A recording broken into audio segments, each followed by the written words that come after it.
네, 오늘 마가복음 7장의 1절에서 23절에 있는 말씀을 가지고 유대인의 전통을 통한 교훈, 이런 제목으로 함께 말씀을 나누도록 하겠습니다. 서론을 좀 보고 본론에 가서 말씀을 두 개의 대지로 나눠서 함께 살펴보도록 하겠습니다. 서론입니다. 유대인의 율법, 즉 전통과 복음의 충돌에 결정적 상황이 이루어지는 곳이 바로 이제 마가복음 7장이라는 것을 알 수 있습니다. 우리는 이 내용을 통해서 율법주의가 얼마나 무서운 적인지를 발견해야 하며, 이러한 발견과 깨달음을 통해서 율법주의적 상황에서 완전히 벗어났던 사도 바울처럼 우리도 율법에서 완전히 벗어나 하나님의 복음의 핵심인 십자가를 통해서 승리하는 삶으로 우리가 나아가야 될 줄 믿습니다. 내 안에 존재하는 율법, 즉 나의 전통은 무엇인가? 사람마다 각자가 자기 안에 전통이 있고 율법이 있고 자기가 가르침을 배웠던 그 모든 것들이 있는데, 이렇게 율법적인 학습의 과정을 통해서든지 혹은 가정사에서 만들어진 율법주의의 탄생이든 나의 인생에 이미 들어와 존재하고 있는 율법주의에서 완전히 벗어나서 진리로 말미암아 자유로운 영혼의 삶이 우리에게 시작되지 않으면 안 된다는 것입니다. 그래서 우리는 진리를 통해 십자가의 구속을 통해 예수를 통해 우리가 자유로운 영혼의 삶으로 나가야 되지, 우리 안에 있는 율법으로 말미암아 나를 속박하고 나를 정죄할 뿐만 아니라 다른 사람을 속박하고 정죄하여 판단하는 그런 근거들이 계속해서 있으면서 너는 어떻고 너는 어떻고 너는 어떻고 이러면서 자기를 돌아보지 않는 이런 신앙이 우리에게 있어서는 안 된다는 것입니다. 이것은 자기를 자유롭지 못하게 할 뿐만 아니라 다른 사람도 계속 속박해서 자유롭게 하지 못한다는 것입니다. 그 결과 우리 안에 사랑과 용서와 관용과 신뢰가 만들어져야 되는데, 이런 부분들이 자꾸만 사라지게 되다 보니까 바로 우리 안에서 주님이 원하시는 자유로운 영혼의 모습을 가질 수 없게 된다는 것입니다. 우리는 바로 이러한 사랑과 용서와 관용과 신뢰라고 하는 것이 우리 안에 만들어져야만 합니다. 이것이 십자가를 통해서 승리를 얻어내는 성도의 삶에 나타나는 성령의 열매, 즉 새로운 그리스도인의 품성으로 발전해 갈 수 있게 되는 것입니다.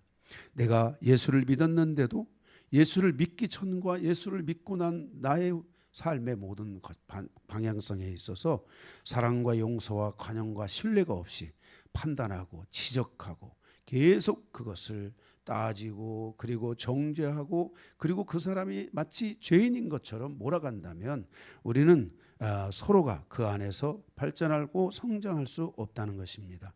만약 내가 누군가를 판단하는 습관이 있다면 그는 십자가의 삶을 살 수 없습니다.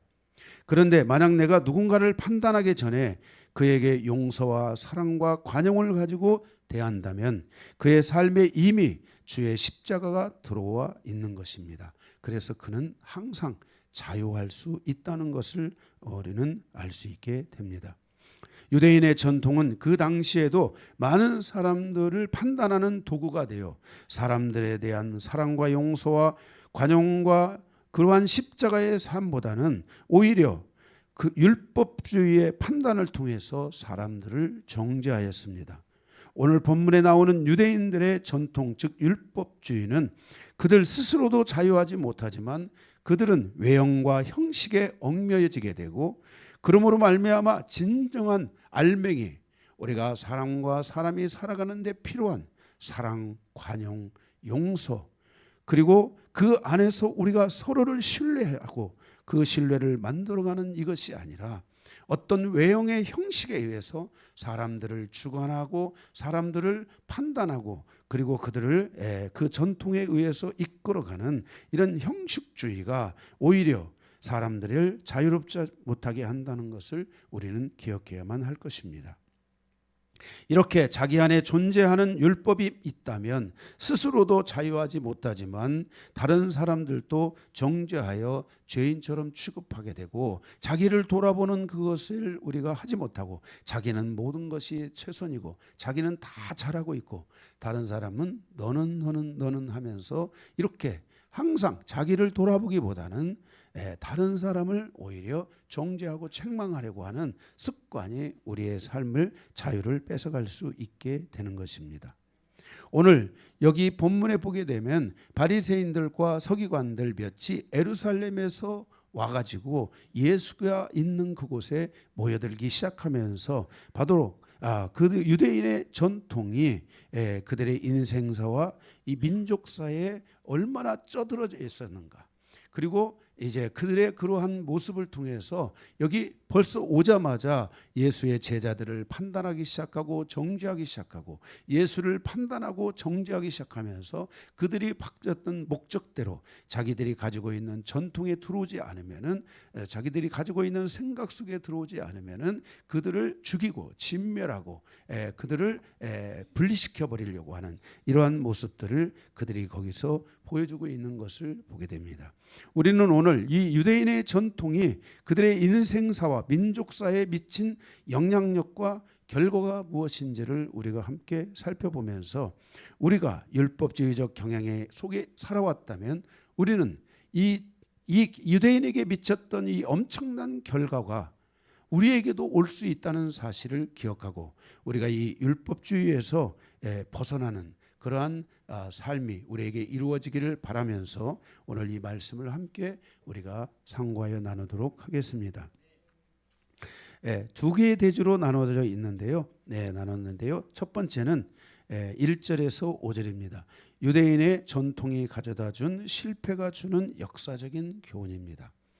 여기 1절에서 5절에 보게 되면은 예수님께서 하나님의 복음을 증거하고 하나님의 나라를 이루어가고 그 땅에 어렵고 힘들고 정말 죄인되고 아프고 고통하는 영혼들을 막 살리고 있는 그때에, 그러한 중요한 시즌, 그리고 이제 예수님께서 인류를 구원하기 위해 십자가를 져야만 되는 중요한 여정 속에 있을 그때에 바리새인들은 와서 그들이 가지고 있는 전통과 그들이 가지고 있는 율법을 통해서 여기 제자들을 책망하고 또 제자들을 따지고 예수님께 또 책망하고 따져서 결국은 그들의 목적은 뭐냐면은 이러한 율법주의 안에 들어오지 못하는 예수를 이제 죽이는 데까지 끌고 가려고 하는 것입니다. 이러한 것들은 이미 우리가 사도행전에서도 보면은 사도 바울을 또 죽이려고 했지 않습니까?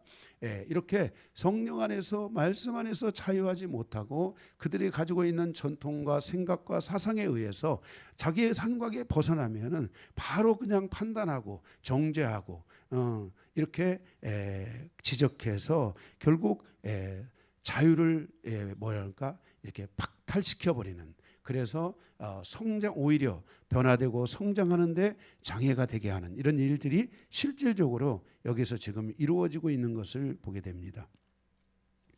우리가 거기 말씀에 우리가 보게 되면은 바로 와서 뭐 별것도 아니죠. 씻느냐 안 씻느냐, 뭐 음식을 어떻게 먹느냐, 뭐 이런 것들, 그 다음에 뭐 잔과 주발과 녹것을 어떻게 씻느냐 안 씻느냐, 뭐 이런 여러 가지 진짜 말도 안 되는 그러한 것을 가지고 부정한 손으로 떡을 먹는다라고 말하면서 예수님과 예수님의 제자들을 판단하고 오는 것을 보게 됩니다.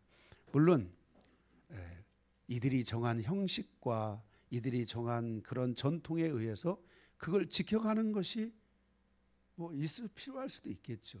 그렇죠? 그러나 지키지 않는다고, 손 안 씻고 밥 먹는다고 여러분 뭐 문제가 됩니까, 여러분들이? 그렇죠?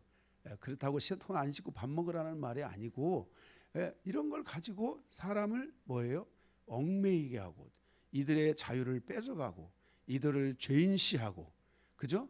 이들을 하나님의 질서에서 벗어난 것처럼 그렇게 판단하는 이런 것들이 지금 문제가 되고 있다는 것을 보게 됩니다. 모세의 율법이 주어지기 전 유대인들은 민족사의 큰 위기를 만나게 되고, 그 과정에서 유대인들은 애굽, 즉 이집트 땅에 430년 동안을 거하게 되고, 그로부터 그들은 세상의 땅으로 여겨졌던 이집트 땅에서 그들의 율법에 억압을 받고 가르침을 받고 그들의 습관을 통해서 자연스럽게 그들 안에 세상의 율법주의가 몸에 배기 시작했다는 것을 볼 수 있습니다. 이번에 저희가 이제 그 방콕에서 돌아오는 과정에 거기에 많은 이집트 사람들이 모여 있는 것을 봤습니다. 정말 이 사람들은 철저하게 율법에 완벽하게 갇혀 있는 사람들의 모습이 아닌가. 우리가 거기서도 이렇게 그런 것들을 이렇게 보면서 다 모든 사람들이 그들이 정한 질서와 법안에 딱 갇혀가지고서 정말 자유라는 것은 하나도 찾아볼 수 없는. 만약에 거기서 그들이 히잡을 벗으면 여인이 어떻게 됩니까? 그냥 바로 그것은 율법에 적용을 받아서 정말 그 인생에 큰 타격을 가져다 줄 수도 있는 그러한 모습들, 그러한 것들을 이렇게 바라보면서 정말 이 율법주의 안에 갇혀 살아가는 그들의 모습을 보면서 그 당시에 이스라엘 백성들이 430년 동안 이 애굽에서의 삶을 살며 나중에 노예 생활까지 하면서 그 안에서 그들이 그 율법에 억눌렸던 삶은 정말 아마 대단했을 거라고 생각하고 그 율법에 따라서 삶을 살아간 거잖아요. 몸에 배해서 완벽하게 몸에 배해가지고 율법의 그러한 사상, 율법의 전통, 그 이집트의 그 애굽의 전통을 따라서 살아가야 되는 그러한 삶을 살았지 않겠습니까? 몇 년을 살았어요? 430년을 살았으니까 얼마나 이 율법주의에 젖어 있었겠는가 하는 것을 생각해 볼 수 있습니다. 바로 이렇게 율법주의라는 것은 무엇인가? 그것은 성경 로마서 7장에도 이미 말씀하고 있지만은 한마디로 육신적이다라고 정의할 수 있습니다. 즉 인간이 가지고 있는 인간적 판단의 기준, 이것이 바로 율법주의라고 할 수 있다는 것입니다. 여자는 이렇게 해야 되고 남자는 이렇게 해야 되고 누구는 이렇게 해야 되고 누구는 이렇게 해야 되고 사는 것은 이렇게 해야 되고 너희는 반드시 손 씻어야 되고 뭐를 해야 되고 하는 이런 인간적 판단과 기준에 의해서 만들어진 기준이다. 그래서 매우 인간적이다. 이렇게 말할 수 있습니다.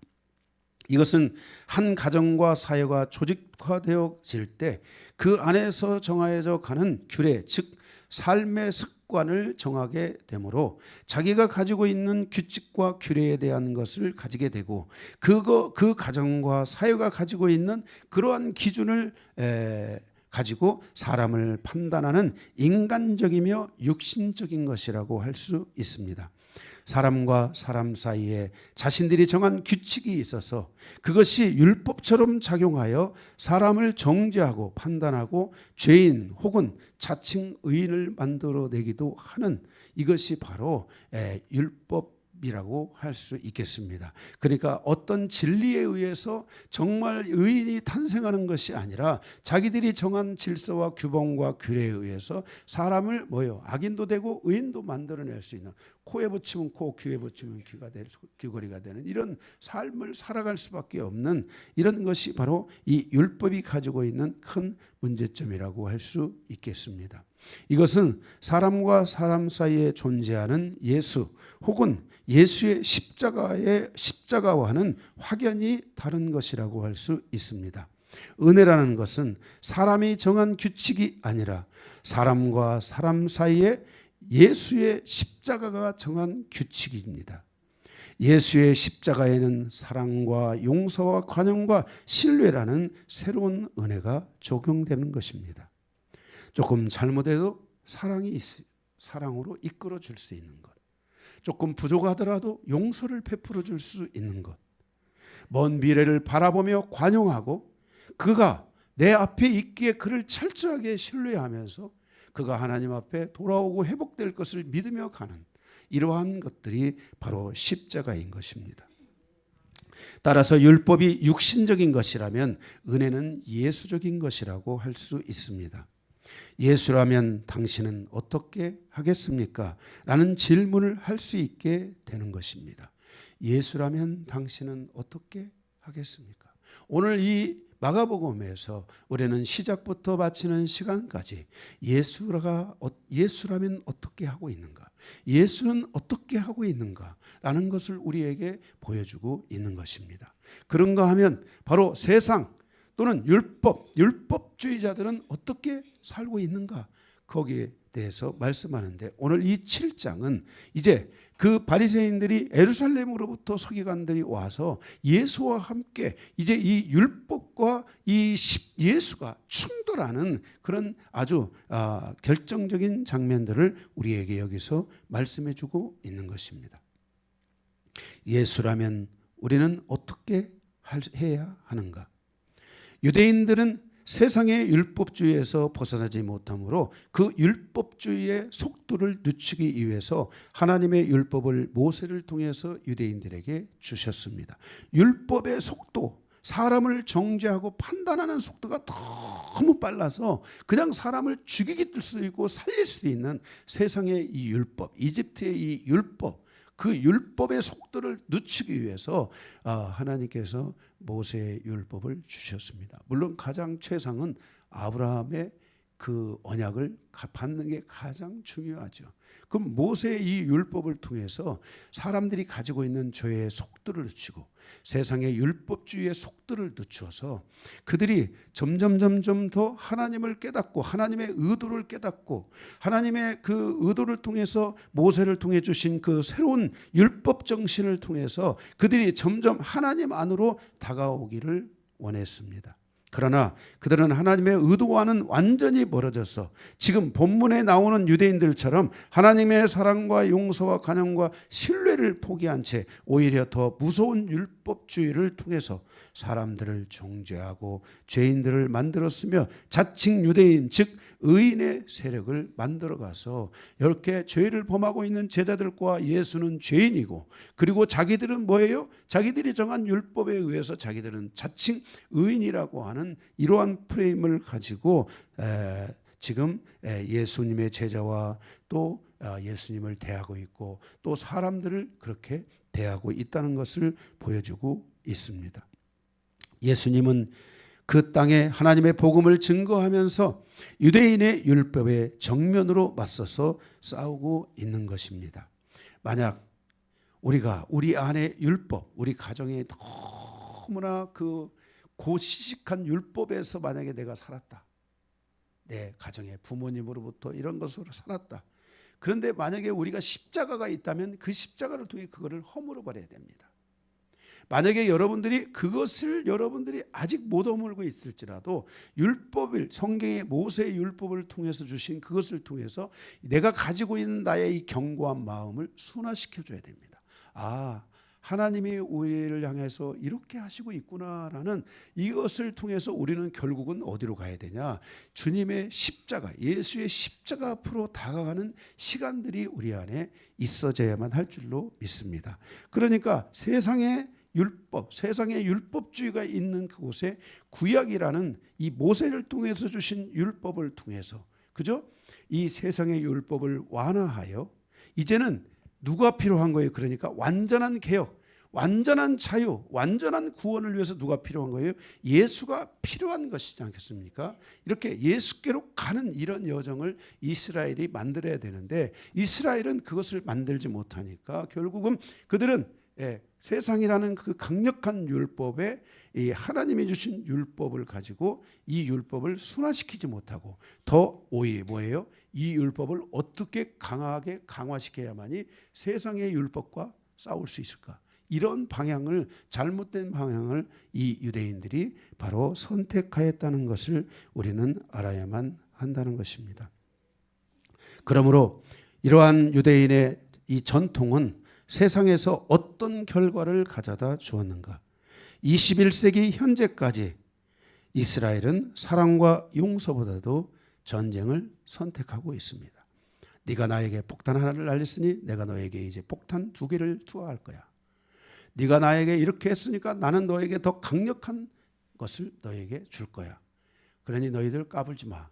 아무것도 하지 마 하면서 힘을 키우고, 그래서 그 힘으로써 힘으로 누가 더 힘이 강한가 하는 것을 보여주는 이런 잘못된 유대인들의 이런 그 율법주의, 이런 전통, 그들이 갖고 있는 이런 것들을 유대인들이 선택하여 지금은 유대인들이 이렇게 주변에 있는 나라들을 구원하는 데 목적이 있는 게 아니라 그들과 전쟁하는 데 목적을 두고 있습니다. 앞으로도 유대인들은 계속 전쟁을 선택할 것입니다. 어떤 상황이 오면 반드시 그들은 전쟁을 통해서 그것을 그러한 결과를 자기들이 원하는 율법의 경향, 자기들이 정한 법의 질서의 그러한 결과를 가져오려고 할 것입니다. 이러한 율법주의가 유대인에게 준 것은 어떤 것들인가? 세 가지가 있는데, 첫째, 새 언약의 주체가 아닌 새 언약의 대상이 되게 하였다는 것입니다. 원래 사실은 유대인들은 하나님의 말씀을 받은 자들로, 하나님의 부름을 받은 자로 옛 언약이든 새 언약이든 주체가 돼야 되잖아요. 예수님이 오셨는데 누구와 언약을 제일 먼저 맺고 싶었겠어요? 유대인과 언약을 맺고 싶지 않겠습니까? 그런데 유대인들은 이 새 언약이신 예수님이 오셨을 때 그 언약을 맺지 못했습니다. 그래서 이 유대인들이 새 언약의 주체가 아닌 새 언약의 대상이 된 겁니다. 이러한 새 언약 백성이, 이들은 새 언약 백성이 아니라 새 언약 백성의 대상이 된 것입니다. 모세의 율법을 통해서 자신을 세상의 율법주의로부터 개혁하지 못하고 오히려 자신들의 율법을 더욱 강화하여 그것을 제도화, 성문화시켰고 그 결과 하나님의 율법 안으로 들어오지 못했습니다. 그 결과 그들은 예수 그리스도를 영접하지 못하였습니다.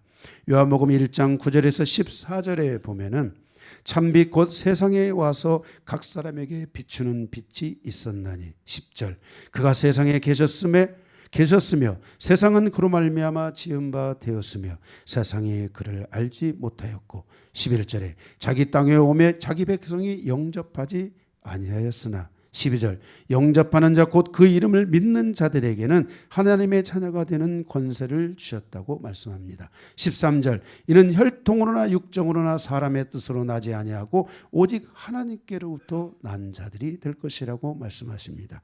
그리고 14절에 말씀이 육신이 되어 우리 가운데 거하심에 우리가 그의 영광을 보니 아버지의 독생자의 영광이요 은혜와 진리가 그 안에 충만하더라 그랬습니다. 유대인의 그 독한 율법주의는 하나님의 독생자의 영광을 보지 못했습니다. 그 영광을 얻지 못했습니다. 그러므로 그들 안에 은혜와 진리를 받을 수 없었습니다. 이 은혜가 이방인에게 이루어졌지만 유대인에게는 이루어지지 않은 것입니다. 같은 구원의 대상에서 이방인은 구원을 얻었지만 아직도 대다수의 유대인들은 구원을 얻지 못한 채 예수를 믿지 못하는 자로 살아가고 있다는 것입니다. 그들은 바로 이 율법주의에 얽매여서 계속해서 하나님을 믿는다 하지만 하나님을 진정으로 믿지 못하는 그러한 불완전한 상태에 있어서 그들이 구원의 주체가 아닌 구원의 대상으로서 살아가고 있다는 것은 바로 이 유대인이 가지고 있는 이 율법주의의 결과라는 것을 우리는 기억해야만 할 것입니다. 만약 우리도 오늘 이 율법에 여러분들이 깊이 박혀 있다면 그는 십자가를 잃어버릴 수 있습니다. 십자가를 잃어버렸다는 것 그 자체가 그 영혼이 자유롭지 못하고 언제 그의 구원이 위험해질 수도 있는 그런 정말 연약함 상태에 놓여 있다는 것을 보게 될 것입니다. 그러므로 우리가 이렇게 율법주의에 얽매여서 하나님이 나에게 주신 구원을 통한 자유한 심령의 상태, 그 하나님의 영광을 통해서 은혜와 진리를 경험하는 상태로 살아가는 성도가 우리는 반드시 되도록 우리가 노력하지 않으면 안 될 줄로 믿습니다. 둘째로 세상의 철학, 즉 가장 강력한 육신주의, 즉 인본주의를 탄생시켰습니다. 이러한 인본주의가 탄생하기 전까지 세상은 하나님의 질서가 중심이 된 삶을 인간은 살았습니다. 성경의 정면으로 충돌하고 거부하는 거대한 율법, 즉 법질서를 이들이 탄생시키는데 바로 주도적인 역할을 또한 감당했다는 것을 알 수 있습니다. 그러니까 세상에 율법이 있는데 이 유대인의 율법이 또 있습니다. 강한 율법이 또 등장합니다. 그러니까 세상은 더욱 강하게 대처하기 위해서 그 율법을 강화하게 된다는 것입니다. 헬라 제국을 건설하여 새로운 신세계를 만들고자 했던 알렉산더의 아버지였던 필리포스는 자녀 교육에 열정을 가지고 그 아들 알렉산더를 통하여 새로운 세계를 열어가고자 했습니다. 그래서 가장 인본주의적이고 가장 인본적인 세상을 세우기 위해서 가장 인본주의자였던 철학의 아버지 아리스토텔레스의 스승을 삼아 가장 세상적인 나라를 세우고자 했습니다. 누구 때문에 이런 일이 일어난 겁니까? 바로 십자가가 없고 예수가 없고 하나님의 은혜와 사랑이 없는 그 율법주의, 그것으로 인하여 사람들은 방황하고 헤매이기 시작하면서 인간이 살아가기 위한, 인간이 인간답게 살아가기 위한 철학을 발전시켰고 그 철학의 탄생을 통해서 인간은 결국 율법주의에 무장하기 시작합니다. 그래서 좀 더 그 세상다운 세상, 인간적인 세상, 그러한 나라를 세우기 위해 알렉산더는 가장 바로 그런 나라를 세우기 위해 아리스토텔레스 철학의 아버지를 통해 윤리학, 철학, 문학, 정치학, 자연과학, 법학, 심리학, 의학, 건축학, 체육학 등을 만들어서 사람들을 가르치고 훈련하기 시작합니다. 그래서 공부를 많이 하면 많이 할수록 바로 이렇게 인간적인 사람, 인본주의에 바로 쩌들어가는 사람들, 이런 사람들이 탄생하게 되는 것입니다. 그러니까 공부를 못하면 차라리 이 하나님의 복음을 받아들이기가 쉬운데, 우리나라 지금 대한민국도 얼마나 많은 사람들이 이 세상다운 세상, 인간적인 세상, 인간의 이로운 세상을 만들어내는 것에 뭐예요? 지금 뭐예요? 다 대학은 기본적으로 다 거의 하다시피 하고, 대학원, 박사과정까지도 이제는 너도나도 할 수 없는 이런 세상이 돌아오고 있지 않습니까? 그러니까 예수를 믿어요, 안 믿어요? 안 믿게 되는 거죠. 그런데 그렇지 않은 나라들에게는 지금 하나님의 이 복음의 영광이 그들에게 임하며 은혜와 진리가 임하고 있습니다. 대한민국은 교회가 지금 다시 깨어나야 되고, 바로 이 하나님의 말씀 앞에 깨어나지 않으면 안 된다는 것을 기억해야만 한다는 것입니다. 바로 이때부터 인간은 하나님의 중심이 아닌 사람 중심이 된 세상을 열어갔습니다. 이 모든 단초가 바로 하나님의 말씀을 통한 가르침의 선두에 있었던 유대인들의 실패로 인한 것이었습니다. 그들은 그들을 공격하는 자들을 향해 주님의 십자가를 가지고 나아가지 못했습니다. 여러분, 우리가 미션입니까? 거기 그 영화에 보면은 그 선교사가 그곳에서 십자가를 지고 가지 않습니까? 많은 사람들이 죽음에 이르러도 십자가를 지고 가며 그 총칼을 들이대는 그들에게 사랑과 관용과 용서와 신뢰를 끊임없이 보냈을 때 그 땅에 하나님의 복음이 세워지게 되고, 하나님의 복음에 의해서 영혼들이 구원받는 일들이 시작됐습니다. 않습니까? 그것을 통해 십자가를 드는 사람들이 늘어나고 십자가의 삶을 따라가는 사람들의 여정이 열리게 되는 것 아니겠습니까? 이게 바로 미션인 것입니다. 그들은 사람을 사랑하고 용서하고 관용하라고 하신 모든 가르침을 포기한 채 더 깊은 율법주의에 빠져서 자신들이 정한 규칙을 통해 사람들을 정죄하고 심판하며 주변에 있는 나라들을 정죄하고 심판하기 시작하면서 그들에 맞서 싸울 더 강력한 율법과 전통을 그들이 세워갔습니다. 사람들은 유대주의의 정면으로 대항할 수밖에 없었습니다. 아브라함의 때에 이루어졌던 구원의 역사는 멈추어지고 오히려 많은 사람들이 율법에 의한 정죄와 함께 죄인으로 만들어졌기 때문에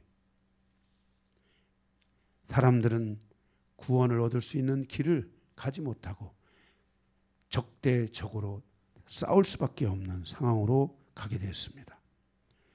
하나님의 말씀을 처음 맡았던 유대인들은 바로 이렇게 하나님의 구원의 역사를, 아브라함의 같이 믿음의 길로 달려가지 못하고 자칭 그들이 하나님을 믿고 야훼 신앙을 갖고 의인이라 자칭하는 그들은 하나님의 복음을 통해 영혼을 구원하기보다는 자기를 대적하는 자들을 더 강한 방식으로 대적하고 그들을 억누르려고 하는 이 잘못된 질서를 그들이 선택하여 온 것입니다. 만일 하나님께서 모세에게 주신 율법을 제대로 활용하여 하나님의 말씀 앞으로 세상의 사람들이 돌아올 수 있게 하였다면 오히려 많은 사람들이 구원을 얻었겠지만 유대인들은 하나님께서 주신 사명을 감당하지 못하고 실패하여 세상을 변화시키는 주도권을 상실하고 세상은 세상의 방식으로 만들어져 갈 수밖에 없었다는 것을 역사는 우리에게 보여주고 있습니다. 그 단초를 제공한 것이 하나님의 말씀을 처음 맡은 바로 유대인의 실패라는 것을 우리는 기억해야 됩니다. 지금도 교회는 세상에 대하여 율법적인 잣대가 아닌 복음의 잣대를 가지고 나아가야 합니다. 하나님의 복음의 능력을 믿어야 합니다. 지금도 하나님의 복음은 엄청난 파괴력을 가지고 사람들을 구원하고 있으며 변화시키고 있습니다. 제가 이번에 이제 태국 여정을 갔다 왔는데 거기 제가 사진들을 좀 올려줬죠. 보여주세요. 태국의 안수시에 가서 하는 장면입니다. 그래서 이 사람들이 태국과 라오스 근처에 있는 사람들에게 복음을 전하는데 이제 늦었지만 이 사람들이 정규 과정을 이수를 하고 이 사람들을 세우는 과정입니다. 그리고 저희들이 이제 여기 트라이롱 목사님, 여기 트라이롱 목사님 계시죠 여기? 트라이롱 목사님이신데, 전 트라이롱 목사님이 순교를 당하신 줄 알았어요. 그런데 트라이롱 목사님 제자가 순교를 당했어요. 그래서 복음을 전하다가 총에 맞아 죽었고, 왜냐하면 이제 계속 복음을 전하는데 제재가 좀 들어왔던 것 같아요. 가지 말라고 하고 복음을 전하지 말라고 했는데 계속 전해서 그렇게 됐어요. 그런데 이 트라이롱 목사님은 워낙 그곳에서 이 복음을 전하는 것에 유명하고 다 사람들이 알기 때문에 이 사람은 쉽게 제재가 안 됐던 거예요. 실제적으로 이분이 감옥에 갇혔던 적이 한 50번 이상 되잖아요. 근데 갇혔을 때 그 성도들 2,000명이 와가지고 그 경찰서에 포위를 다 해버린 거예요. 그리고 트라이롱을 보내라. 뭐 잘못했냐. 그래서 이 사람들이 거기서 놀래가지고 트라이롱 목사를 거기서 내보낸 거예요. 그래서 군인이나 경찰이나 많은 사람들이 할 것 없이 트라이롱은 그리고 어디든지 갈 수 있게 했다고 했잖아요. 그래서 이 사람을 함부로 할 수가 없는 거예요. 그런데 그 트라이롱 제자는 아직 조금 부족했는데 이 사람이 사역자로 세워져 가지고 열심히 복음을 전하다가 제재다고 이렇게 하다가 결국은 이제 그 라오스는 약간 사회주의입니다.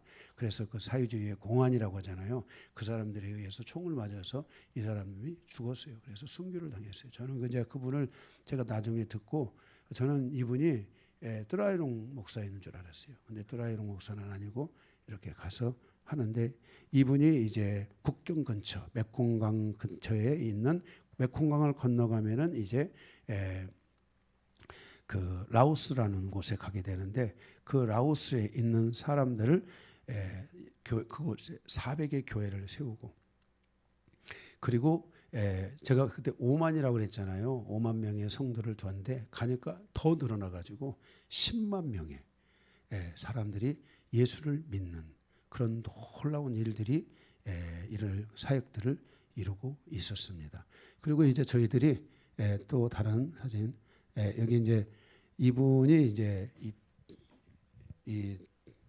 그 트라이롱 선교사님의 그 영향력 아래서 이분이 이제 그 구원을 받고 이제 하나님의 이제 복음에 헌신을 해서 그 마을에 가서 교회를 이렇게 하고 어린이들 또 장년들 이런 사람들을 세워서 약 한 40명에서 50명을 세우고 예배를 하고 있었어요. 다음 사진.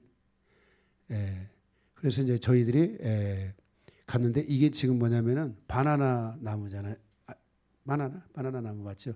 바나나 나무인데 여기다가 이제 교회를 개척 지어 가지고 여기서 목회를 할 수 있도록 그렇게 좀 요청이 와가지고 그래서 저희가 그곳에 가서 방문을 하고 저도 이번에 가가지고 제가 뭐 교회 형편이 어려우니까 뭐 많이 못하고 일단 뭐 어떤 분 목사님들은 500만 원도 하고 200만 원도 하고 막 이런 분들이 있었는데 저는 100만 원 일단 약정을 하고 왔습니다. 혹시 감동되는 분은 저에게 제가 하면 여러분 영광교회 이름으로 여러분이 또 그곳에 또 교회를 세울 수 있게 되는 것입니다.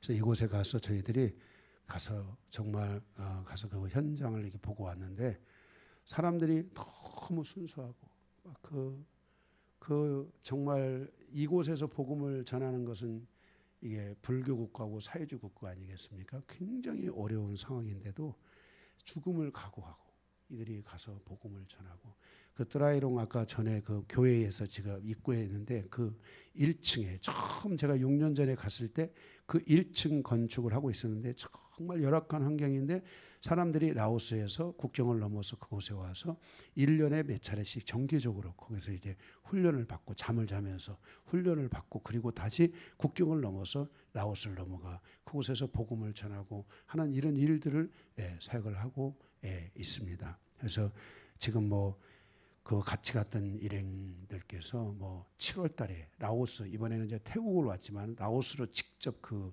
현장으로 가서 그들을 가서 격려하고 세우고 또 목사 안수식도 거기서 계속 진행을 하고 뭐 이런저런 막 의견이 있어서 저도 지금 고민이 많습니다. 저도 이번에 막 다리가 제가 무릎이 안 좋다 보니까 막 걸어다니지도 잘 못하잖아요. 약 먹고 막 걸어다니면서 이렇게 했는데 어쨌든 지금 가야 되나 말해야 되나 또 가서 거기서 또 하라고 하면 제가 어떻게 이걸 또 감당해야 되나 이런 막 저도 부담이 있는 상황이지만은 그럼에도 불구하고 그곳에 이렇게 하나님의 복음이 전해지고 막 하는 사람들이 있어 변화되고 막 정말 막 막 기도 한번 기도 한번 해주는데 막 사람들이 울어요.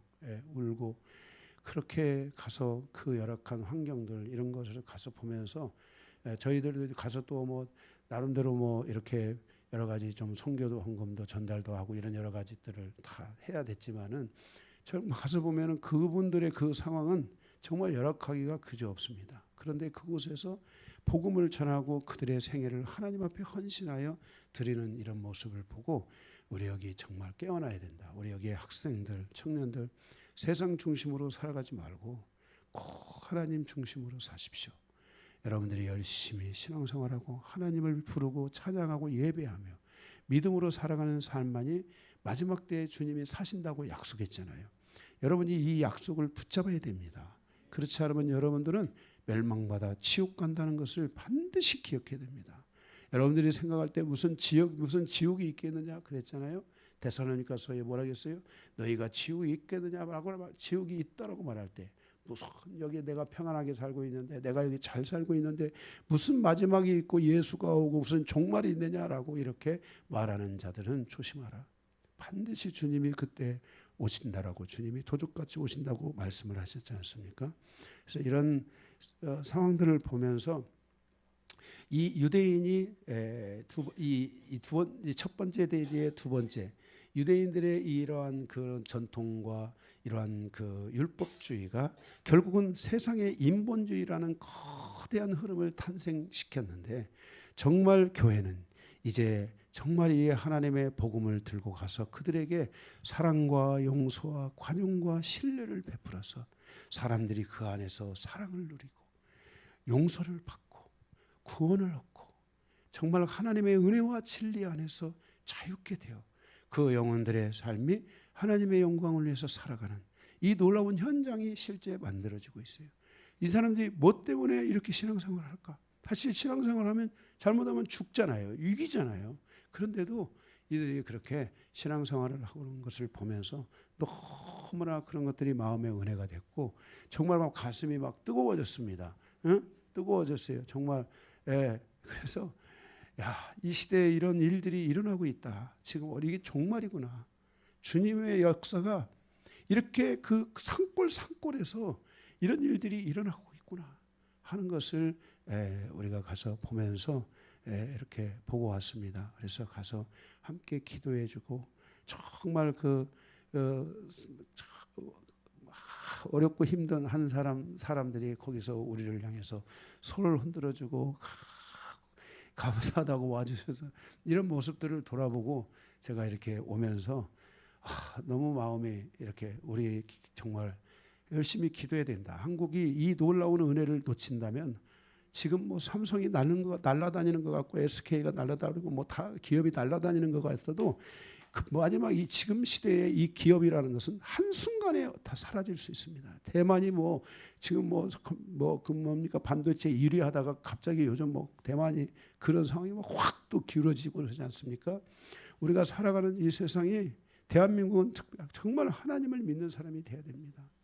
저는 정말 가슴 아픈 것이 하나님의 복음에 올인해야 되는데 목사님들이 막 정치적으로 해서 막 나라를 둘로 쪼개고 나누고 막 이런 일들에 있다는 것 자체는 참 마음 아픕니다. 물론 우리가 동성애 다 이런 거 반대하고 이런 것들은 하면 안 되잖아요. 이런 거 절대로 해서는 안 되고 이것을 우리가 막아야 되겠죠. 그저 누구나 할 것 없이 교회는 이런 것을 막아설 수 있어야 되지만은 우리가 이 목사님들이 정말 마지막 때 한국 교회가 깨어 있어서 그들에게 가서 복음을 전하고 그래서 우리가 이번에도 이제 갔다 와가지고서 의료팀들이나 뭐 여러 가지 그런 것들 꼭 기도하자. 그래서 그곳에 가서 정말 더 복음이 구체적으로 현실화돼서 갈 수 있도록 정말 가서 그런데 가서 의료팀들 이런 팀들이 갈 수 있는 길이 열리면 좋겠어요. 그런 팀들이 만약에 간다면 몇 억씩 들어야 갈 수 있잖아요. 그런데 그런 팀들이 좀 가서 그곳에 하나님의 그 복음을 전하고 연약한 사람들을 치유하고 회복하는 이런 일들을 하게 된다면 이 복음의 속도는 굉장히 빨라질 거라고 생각합니다. 우리도 옛날에 우리도 초창기에 그런 시간들이 다 있었잖아요. 그죠?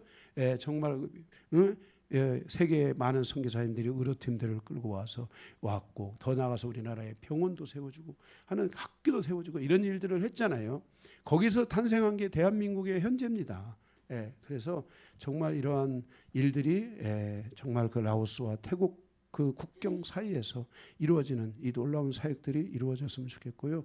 가서 이렇게 보면서 거기 그 친 목사라고 있는데 이분이 헌신해서 7,000명의 초중고 아이들의 미션 스쿨을 운영하면서 그들을 그 신앙으로 양육해가는 이런 모습을 보면서 너무나 은혜가 됐어요. 그리고 거기 아들들이 있잖아요. 자녀들 그 목사님들의 다 신앙 안에 헌신해가지고 정말 자기 하나님의 영광을 위해서 살아가겠다는 이런 모습들을 보면서 너무너무나 감사한 이런 모습을 보고 막 저 사람들이 막 정말 예수에게 미쳐 있는 것 같은 이 모습을 보고 야 그래 예수 믿는 건 저런 거지 하고 이렇게 보고 올 수 있었습니다. 여러분들이 생각날 때마다 계속 기도해 주시고 트라이롱 목사님 정말 훌륭하신 분이에요. 응? 키도 조그만 하고 얼굴도 까마잡잡하니 별 볼 일 없어요. 가서 이 사람에게서 무슨 선한 것이 나겠느냐 이러는데 이분이 가서 거기에 지금 막 이 복음의 역사가 어마어마한 속도로 지금 가고 있고요. 어떤 한 교회는 막 4,000명인가 몇 명인가 모이는 교회도 막 탄생하고 이게 불가능한 이런 상황들이 상상을 초월한 이런 일들이 막 일어나는 거예요. 그래서 저 5만 명에서 불과 몇 년 사이에 10만 명으로 이게 막 증가하는 이런 일들. 그리고 그 순교했다고 했잖아요. 그 제자가 순교하는 역사를 통해서 사람들이 오히려 믿음을 거부하는 게 아니라 더 죽기로 막 각오하고 이렇게 하나님의 앞에 예배하고 이런 모습들이 막 전개되는 이런 것들에 대해서 너무나 감동이 됐습니다. 그래서 여러분들에게 정말 유대인의 율법주의 살아가는 게 아니라 우리는 십자가를 통해서 우리가 살아가는 삶이 될 줄로 믿습니다. 세 번째로 유대인의 그 율법주의가 미친 영향이죠. 세계 복음화에 실패한 민족이 되었다는 것입니다. 사도 바울의 1차 전도여행에서부터 4차 로마 전도여행의 중심에 유대인들이 있었지만 유대인들은 오히려 하나님의 복음을 가로막고 있는 것을 볼 수 있었습니다. 그들은 선도에 서지 못하고 오히려 하나님의 복음에 넘어지고 하나님의 복음을 가로막았던 것은 그들이 가지고 있는 율법주의 때문이었습니다. 지금도 그들은 하나님의 말씀을 통해서 세상을 구원하는 것에 관심이 없고 오히려 전쟁을 선택하며 전쟁을 통해 자신과 자신의 민족을 지키려고 그들이 하고 있는 것을 보게 됩니다. 결국 하나님의 뜻은 세계에 복음화시키는 것인데 그들은 하나님의 뜻과는 아주 거리가 먼 길을 걸어가고 있습니다. 지금의 유대인들이 아브라함이었다면 어떻게 했을까요? 그들은 그들의 조상 아브라함의 이름을 부르지만 그의 가르침을 따라가지 않고 있습니다. 유대인들은 하나님의 말씀을 처음 맡은 자들입니다. 그러나 그들은 하나님의 말씀을 맡은 자의 사명을 감당하지 못하고 오히려 이방인 교회의 그 사명을 빼앗기고 말았다는 것을 우리는 지금 보고 있습니다. 이것은 유대인의 전통, 즉 유대인의 율법으로 예수를 십자가에 못 박은 것입니다. 이방인의 교회는 마지막까지 유대인들이 감당하지 못했던 세계 복음화를 위해 헌신하고 희생하고 사랑하고 용서하는 이 복음의 영향력을 드러내는 이 사명을 감당해 가야 될 줄로 믿습니다. 하나님이 그래서 사도 바울을 보내서 이방인의 각 족속과 나라와 언어와 방언들 이들을 다 구원하여 주셨다는 것을 우리는 믿고 확신해야만 할 것입니다. 두 번째, 이사야 선지자의 예언서와 율법서가 주는 교훈의 진정한 가르침을 통한 교훈입니다. 6절에서 23절입니다. 첫 번째 이사야 선지자의 예언입니다. 거기 그들이 예수님 앞에 뭐 손을 씻지 않고 뭐 부정한 손으로 억을 먹었다라고 말하자 거기 예수님이 6절 7절에 말씀하십니다. 이사야가 너희 외식하기 행자에 대하여 잘 예언하였도다. 기록하시되 이 백성이 입술로는 나를 공경하되 마음은 내게서 멀도다 그랬습니다. 이사야 선지자는 북이스라엘의 멸망과 남유다의 죄악의 현실 속에 존재했던 선지자입니다. 이사야 선지자의 예언의 말씀을 듣고도 북이스라엘은 결국 말씀을 따라가지 않으므로 멸망을 당하였고 남유다는 자신들의 죄악을 돌아봄으로 다는 아니지만 10%의 그릇토기가 구원을 얻는 것을 볼 수 있습니다. 이사야 선지자는 이사야 29장 13절에서 북이스라엘과 남유다의 죄악된 모습을 공개적으로 예언하였습니다. 이 백성이 입술로는 나를 공경하되 마음은 내게서 멀도다. 말로는 하나님을 사랑하고 공경한다고 하지만 그러나 그들의 그 마음은 늘 하나님의 말씀에서 떠나 있었다고 말씀하고 있는 것입니다. 사람의 그 다음에 보면 거기에 뭐라 했습니까? 7절에 사람의 계명으로 교훈을 삼아 가르치니 나를 헛되이 경배하는도다 그랬습니다. 사람의 계명으로 교훈을 삼아 가르치니 나를 헛되이 경배하는도다.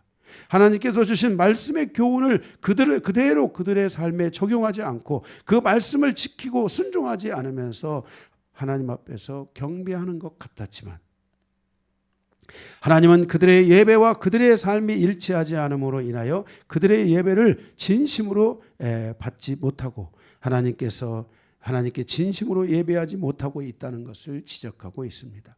그들의 이러한 삶은 하나님의 계명을 사람의 계명, 즉 사람의 마음대로 해석하여 판단하고 심판하고 사람들을 죄인으로 정죄하는 율법주의에 의해서 이루어졌다는 것을 지적하고 있는 것입니다. 말씀을 자신의 이익의 재료로 사용하였다는 것입니다. 이것은 진정으로 하나님을 예배하는 것이 아니라고 지적하고 있습니다. 이것은 사람이 만들고 사람이 정한 것이라고 말씀하고 있는 것입니다. 이러한 결과로 북이스라엘과 남유다는 이사야 선지자의 예언을 통해서 자신들을 돌아보게 했지만 그나마 남유다의 10%라는 그릇터기가 이 말씀을 듣고 돌아서서 10%만 구원을 얻고 남유다의 90%는 심판을 받고 북이스라엘은 100% 다 심판을 받은 것을 우리는 성경에서 보게 됩니다. 바로 그래서 그들을 멸망시키기 위해 적인 바벨론을 준비하셨고 바벨론의 공격으로부터 자신의 민족과 가정과 자신을 구원할 수 없었습니다. 단 10%만 하나님의 이 선지자의 말에 귀를 기울이고 자신을 돌이킨 10%만 하나님이 구원을 얻을 수 있게 하셨던 것입니다. 주님께서 지금 이스라엘 백성들에게 다시 그때 그 사건이 있었던 그것을 주님이 기억하면서 지금 오늘 본문 마가복음 7장을 통해서 주님께서 다시 이스라엘 백성들에게 이사야 선지자의 예언의 말씀을 인용하여 경고하고 있는 것입니다. 그러나 그 당시에 이스라엘은 예수님의 이 경고를 무시했습니다. 그 결과 이 말씀을 들은 이후로부터 40년 있다가 로마의 티투스 장군에 의하여 이스라엘은 다시 완전히 멸망하게 됩니다. 그리고 2000년을 유리하는 백성으로 그들이 살아가게 되다가 지금의 이스라엘은 약 2000년이 지난 1948년 한 70년 됐죠. 70년. 그죠? 우리나라 비슷하게. 1948년 5월 14일 비로소 지금의 이스라엘이 세워지게 된 것입니다. 하나님의 말씀에 이렇게 순응하지 않으면 이 결과를 가져오게 되는 것입니다. 만약 예수님이 그때 이 이사야 선지자의 말씀을 다시 인용하여 이스라엘에게 말씀했을 때 그들이 회개하고 돌아섰다면 하나님은 그들에게 긍휼과 사랑과 용서와 신뢰를 보내지 않았겠습니까? 그런데 그렇게 하지 못함으로 바로 십자가를 지신 예수님을 오히려 죽이는 데까지 그들은 악함으로 율법으로 예수를 끌고 간 것을 볼 수 있습니다. 주님께서 오늘 이렇게 말씀을 하고 있는 것입니다. 우리는 바로 이 과정을 통해서 우리는 정말 이 이사야 선지자의 예언의 말씀이 이방인 시대 우리를 살아가고 있는 지금 우리에게도 동일하게 주시는 말씀일 수 있습니다. 정말 나는 율법주의에 빠져 살아가는지 아니면 정확한 십자가에 의해서 살아가는지 우리 자신을 돌아봐야만 한다는 것을 말씀하고 있는 것입니다. 두 번째로 하나님의 계명을 가진 사명자가 되어야 합니다. 8절에서 13절입니다. 8절에서부터 13절에 보게 되면은 거기 또 이르시되 너희 전통을 지키려고 하나님의 계명을 잘 버리는도다. 그러니까 뭡니까? 전통을 지키기 위해서 뭘 버려요? 하나님이 모세의 율법을 통해서 주신 계명을 뭐 하는 거예요? 버리는 거죠. 그 자기들이 가지고 있는 그 율법의 악성을 뭐예요? 율법을 통해서 최소한 순화시켜야 되잖아요. 그리고 예수를 믿어야 되잖아요. 그런데 그것을 하지 못하고 자신의 전통 때문에 오히려 모세의 율법마저도 버리게 되는 이런 일들을 하고 있다는 것입니다. 하나님께서 모세를 통해 율법을 주신 것은 율법을 강화하라고 하신 것이 아니라 오히려 율법을 약화시켜서 결국 하나님을 영적으로 의지할 수 있도록 하기 위한 것이었습니다. 그러나 유대인들은 지금 오히려 율법을 더 강하게 하여 자신들도 감당하지 못하면서 다른 사람들에게 율법을 적용하여 판단하고 판결하고 정죄하고 죄인을 만들어가고 있다는 것입니다. 그러므로 하나님께서 율법을 주신 것은 사람들의 생명을 건지기 위함이었는데 오히려 사람들의 생명을 위협하는 결과를 가져다 주고 있었던 것입니다. 지금 내가 가지고 있는 말씀이 생명의 말씀이 되어 사람들을 살리고 있는지 아니면 정죄하고 판단하는 도구로 사용하고 있는지를 우리도 돌아봐야만 할 것입니다. 하나님의 말씀을 통해 생명을 살고 그들의 연약함을 용서하고 관용하여 그들이 하나님의 진리에 놀라고 우리의 인격에 놀라고 우리의 십자가에 놀라는 그 놀라운 일들이 일어나고 그 진리가 자신의 생명을 살리고 자신을 감동하고 감흥할 뿐만 아니라 다른 사람들을 살리고 다른 사람들에게 감동과 감흥을 줄 수 있는 은혜로 우리가 나아가야 될 줄로 믿습니다. 이것이 말씀을 가진 자의 사명인 것입니다. 말씀 때문에 나는 죽어도 다른 사람을 살리는 말씀의 사명을 가진 자가 되어야 한다는 것입니다. 우리는 오늘 하나님의 복음을 가지고 십자가를 가지고 말씀을 가진 자로서 다른 사람들의 생명을 살리는 그러한 성도가 되어야만 될 줄로 믿습니다. 마지막 세 번째, 하나님의 말씀을 통해서 2번에 3번입니다. 하나님의 말씀을 통해서 자신의 내면에 존재하는 율법의 악성을 청소하라고 주님이 말씀하고 있습니다. 14절에서 23절입니다. 무리가 다시 불러 이르시되 너희는 다 내 말을 듣고 깨달으라. 무엇이든지 밖에서 사람에게로 들어가는 것은 능히 사람을 더럽게 하지 못하되 사람 안에서 나오는 것이 사람을 더럽게 하는 것이니라 하시니라 그랬습니다. 하나님께서 이스라엘에게 율법을 주신 것은 그것을 통해 자신의 내면에 존재하는 율법의 악성, 더 강한 인간의 마음의 내면에 존재하는 악성을 뭐하도록, 율법은 우리의 죄를 뭐한다고 했어요? 깨닫게 한다고 했잖아요. 우리를 깨닫게 하기 위해서 주신 것이지 않습니까? 깨달으라는 거죠. 너희 안에 있는 악성을 깨달으라 하고 율법을 주셨던 거예요. 그래서 14절에 내 말을 듣고 깨달으라. 너희 안에 존재하는 무서운 악성을 깨달으라. 15절 16절 율법을 통해 다른 사람을 정죄하고 판단하는 도구로 쓰지 말고 먼저 자신을 돌아보고 판단하는 도구가 되어 자신의 내면을 청소하는 신앙이 되라. 자신의 내면에 있는 악성을 뽑아내는 그러한 신앙이 되라는 것입니다. 제자들이 이것을 제대로 깨닫지 못하고 주님께 와서 다시 묻습니다. 18절에 예수께서 이르시되 17절에 무리 그를 떠나 집으로 들어가시니 제자들이 그 비유를 묻자온대. 아직 깨닫지를 못했어요. 18절에 예수께 이르시되 너희도 이렇게 깨달음이 없느냐? 무엇든지 밖에서 들어가는 것을 능히 사람을 더럽게 하지 못함을 알지 못하느냐? 이런 마음으로 들어가지 아니하고 배로 들어가 뒤로 나감이라. 이러므로 모든 음식물을 깨끗하다 하시니라 그랬습니다. 사람을 더럽게 하는 것은 밖에 있는 어떤 환경이나 조건이 아니라 자기 자신 안에 존재하는 더러움, 즉 율법과 같은 판단이 존재하는 것이라고 말씀하고 있습니다. 19절에 유대인들이 지키려고 하는 2절 음식이나 3절에 나온 더러운 손이나 하는 것은 마음으로 들어가는 것이 아니라 배로 들어가서 배설작용을 거치게 되는데 그것이 사람을 더럽게 하는 것이 아니라는 것입니다. 그러므로 비록 더러운 손으로 그 음식을 먹어 음식이 더럽혀졌을지라도 그 음식 자체가 더러운 것은 아니고 그 더러운 것이 배설기관을 통해서 배출되는 것이기 때문에 그것에 문제를 가져서는 안 된다는 것입니다. 오히려 그런 음식이 문제가 아니라 그러한 손이 문제가 아니라 너희 마음이 문제라고 20절에 말씀하고 있는 것입니다. 자기의 마음에 어떤 생각과 어떤 판단을 가지고 있느냐 하는 것을 통해서 사람이 더럽혀질 수 있다는 것을 말씀하고 있는 것입니다.